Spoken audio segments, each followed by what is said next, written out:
राम राम जी। भोलेनाथ जैसे भोले भगवान और कहीं भी देखने में नहीं मिलते। विष्णु जी भी चतुर चालाक माने जाते हैं, लेकिन भोलेनाथ तो बहुत भोले हैं। भोलेनाथ ही एक ऐसे देवता हैं जिनको राक्षस देवता मनुष्य तीनों ही पूजते हैं। विष्णु जी को देवता मनुष्य तो पूजते हैं, लेकिन जो राक्षस हैं वो मुख्य रूप से उनको अपना शत्रु ही मानते हैं।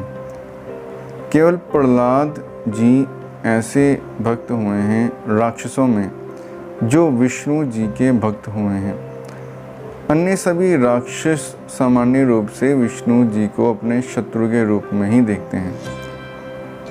भोलेनाथ जी के मन में जो राम जी के प्रति श्रद्धा है, विष्णु जी के प्रति श्रद्धा है, वो अतुलनीय है।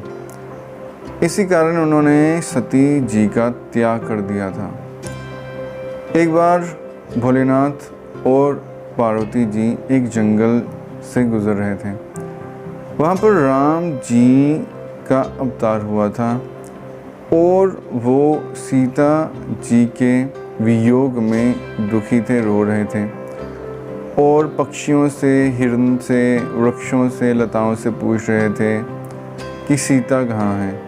कभी हिरण के गले लग जाते कि सीते सीते कह के, कभी पेड़ के गले लग जाते हाँ सीता कह के। जैसे कोई साधारण मनुष्य होता है अपनी पत्नी के वियोग में दुखी होता है, वैसी लीला राम जी कर रहे थे। शंकर जी तो सब जानते ही थे, शंकर जी के आराध्य राम हैं। शंकर जी ने कहा कि अगर तो मैं इनसे मिलता हूँ तो जो ये लीला कर रहे हैं उसमें विघ्न पड़ता है, और अगर इनको प्रणाम किए बगैर चले जाता हूँ तो मेरा प्रेमी होने का क्या लाभ। उन्होंने फिर एक युक्ति निकाली।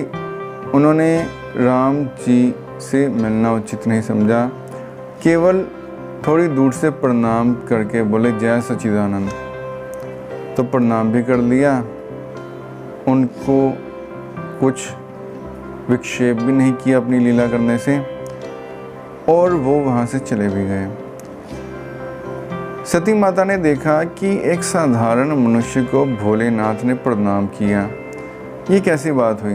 वो तो अपनी पत्नी के वियोग में सीते सीते चल रहा था। कभी वृक्षों को गले लगाता है, कभी हिरण को गले लगाता है। थोड़ी आगे जाके पार्वती जी ने पूछा, महादेव आपने उनको प्रणाम क्यों किया। भोलेनाथ ने कहा कि वो तो मेरे आराध्य श्री राम हैं, वो लीला कर रहे हैं, चराचर जगत के स्वामी हैं, मैंने अपने प्रभु को प्रणाम किया है। सती माता ने कहा कि वो तो साधारण से मनुष्य लग रहे थे जो पत्नी के वियोग में दुखी थे।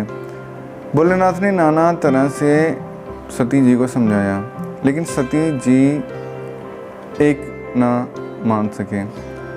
बहुत समझाने के बाद फिर शंकर जी ने हंसकर कहा कि अगर आपको मेरी कोई बात नहीं यकीन आ रही, नहीं सही लग रही, तो आप स्वयं ही परीक्षा करके क्यों नहीं देख लेते हैं। शंकर जी ने तो हंसकर कहा, लेकिन सती माता ने कहा ये बात ठीक है, मैं स्वयं ही परीक्षा करने चली जाती हूँ। शंकर जी ने मन में सोचा कि मैंने तो हंसी में कहा था, सती जी तो सच में परीक्षा लेने जा रही हैं। शंकर जी ने फिर कहा कि सती एक बात का ध्यान रखना कि वो मेरे आराध्य हैं, परीक्षा सोच समझ कर ही लेना, उनका कुछ अपमान ना हो या उनको कुछ कष्ट ना हो, इस बात का ध्यान रखना। सती जी ने कहा ठीक है। तो वट वृक्ष के नीचे भोलेनाथ बैठ गए। जब सती जी चली गईं तो भोलेनाथ ने सोचा कि ऐसा तो कभी नहीं हुआ कि सती मेरी कोई बात मानने से इनकार कर दे, और आज तो मैंने बहुत प्रकार से समझाया, लेकिन सती मानी क्यों नहीं। फिर उन्होंने कहा कि को कुड़ी जतन बढ़ावे शाखा होए सोई जो राम लिख रखा, कि मैं क्यों सोच विचार कर व्यर्थ में अपना समय गंवाऊं, होगा तो वही जो भगवान राम ने लिख रखा है।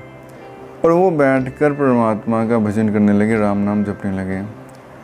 फिर जब सती जी वहाँ गईं, उन्होंने राम जी को देखा। उन्होंने सोचा कि ये तो वृक्ष को गले लगा रहा है सीता सोचकर, हिरण को गले लगा रहा है सीता सोचकर, और लक्ष्मण इनको समझाते हैं कि ये सीता नहीं है, ये सीता नहीं है, तो मैं क्यों ना सीता का रूप धारण कर लूँ। जब ये मुझे सीता कर पुकारेगा तो मैं अंतर्ध्यान हो जाऊंगी और ये साबित हो जाएगा कि ये एक मनुष्य है।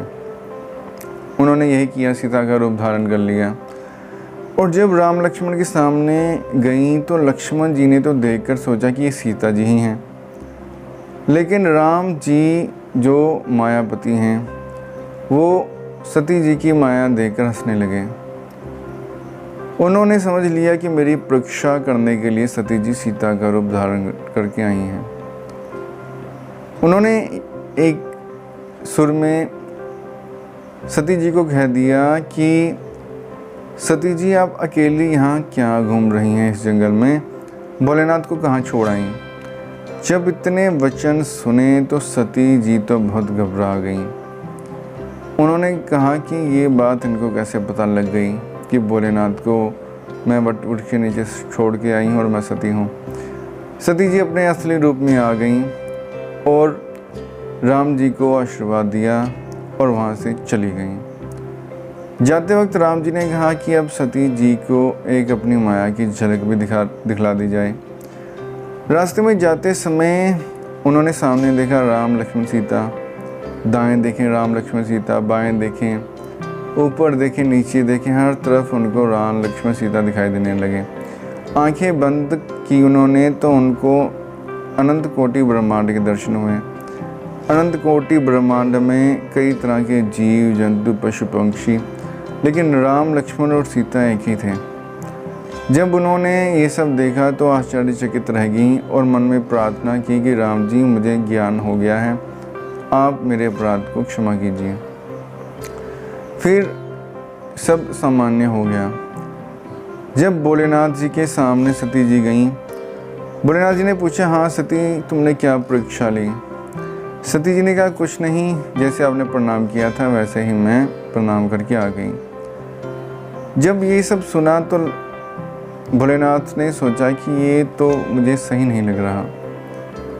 उन्होंने खुद अंतर्ध्यान होकर देखा और सब बात उनकी समझ में आ गई कि सती जी ने सीता जी का रूप धारण किया था। अब जो राम जी थे वो आराध्य हैं भोलेनाथ के। भोलेनाथ ने कहा, सीता का रूप धारण करके सीता तो मेरी माता समान है। अब मैं सती जी को पत्नी रूप में स्वीकार नहीं कर सकता, इस शरीर में तो कदापि नहीं। उन्होंने मन में ये संकल्प ले लिया कि आज के बाद कभी भी मैं सती को अपनी पत्नी के रूप में स्वीकार नहीं करूँगा। जब ये संकल्प भोलेनाथ ने मन में लिया तो आकाशवाणी हुई कि भोलेनाथ, ऐसा संकल्प आप ही ले सकते हैं, आप धन्य हैं, आपकी प्रीति अपरंपार है, आप जैसा प्रेमी भक्त और कोई भी नहीं हो सकता।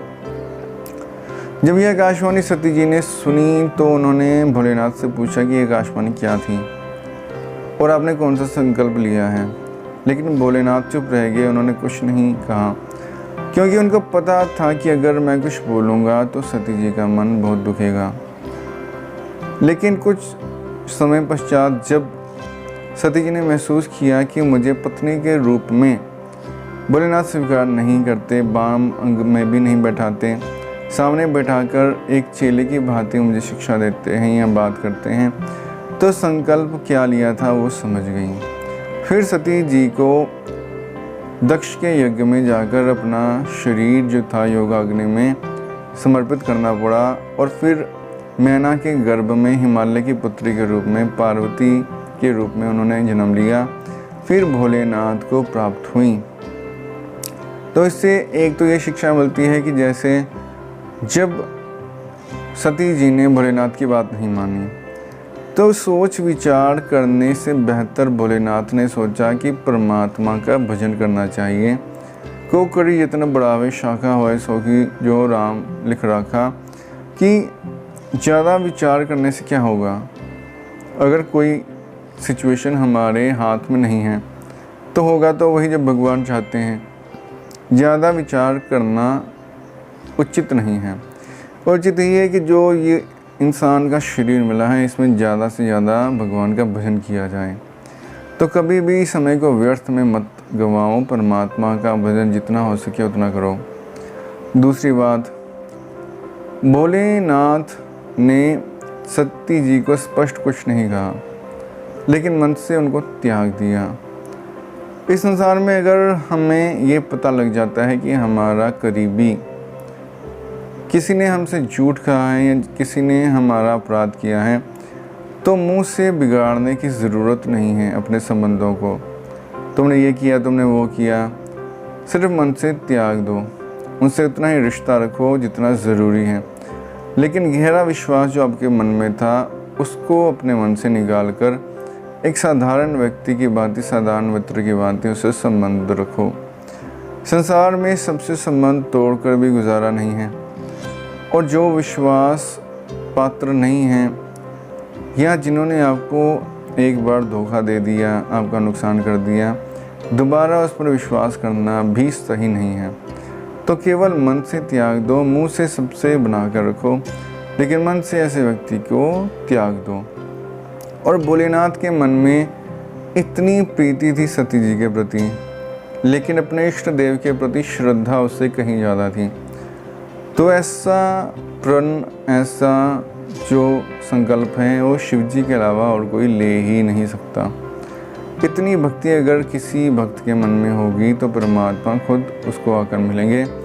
उसे किसी जब तब साधना या तीर्थ स्थान पर जाने की ज़रूरत नहीं है। धन्यवाद।